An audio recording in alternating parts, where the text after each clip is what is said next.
This week, one particular question, it came up multiple times and people were asking, should I train today?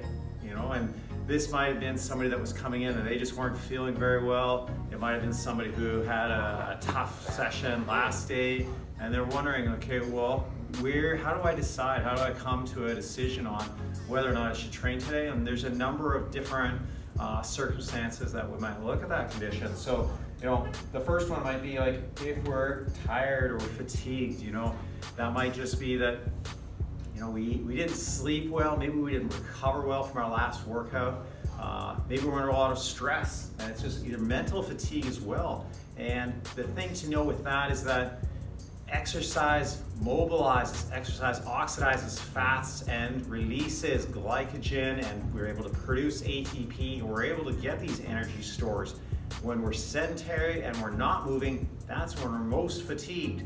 So if we haven't slept well, doesn't mean we have to plan to come into the gym to set records or anything like that, but no, just by being active, getting a light sweat on, increasing our heart rate, we will have more energy. The next one might be people wonder, well, is it even worth training today? Geez, I was hoping to be here by 4 o'clock and it's already 20 after. Well, what's the point, Ain't nobody got time for that. Ain't nobody got time for that. Ain't nobody got time for that. Ain't nobody got time. Ain't nobody got time. Ain't nobody got time for that. Ain't nobody got time for that. Ain't nobody got time for that. Ain't nobody got time. Something is better than nothing. And if you're a subscriber of our blog, you'll know I posted links for an article that looked at recently where subjects just rode the bike for 10 minutes, a stationary bike. And at the end of the 10 minutes, they found their reaction time was improved and they performed better on acuity tests. Now, this isn't going to be earth-shattering in terms of helping somebody lose fat or get ready for a marathon or make a team. But what it does show is that minimal dose does benefit us. So we don't need lots of time, but we do need frequent exposures. What about when we're sore and we're in pain? And we ask our clients, we want to sometimes distinguish between, is this muscular discomfort or something called DOMS, which is a delayed onset muscle soreness. Sometimes after lowering a weight, like the eccentric stress, when the tissue gets stretched and there's some micro trauma or micro damage that happens there with the tissue, there can be some associated discomfort with that. And that usually gets better after, 48, 72 hours, we should see that those symptoms start to improve, and we have to be able to distinguish that from, no, is this actual pain? Is it joint rather than mid-tissue? Is it something that induces swelling and redness and irritation and tenderness and causes us to compensate or move in an aberrant fashion? If that's the case, maybe that's something where we're going to look and visit a physiotherapist or get that checked out.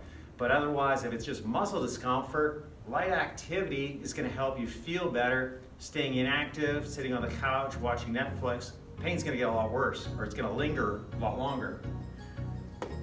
You're hungry, you just don't feel that you have that fuel, you don't have enough, and there's sometimes that debate of, well, if I train on an empty stomach, am I going to burn more fat? And that's okay if you're hungry.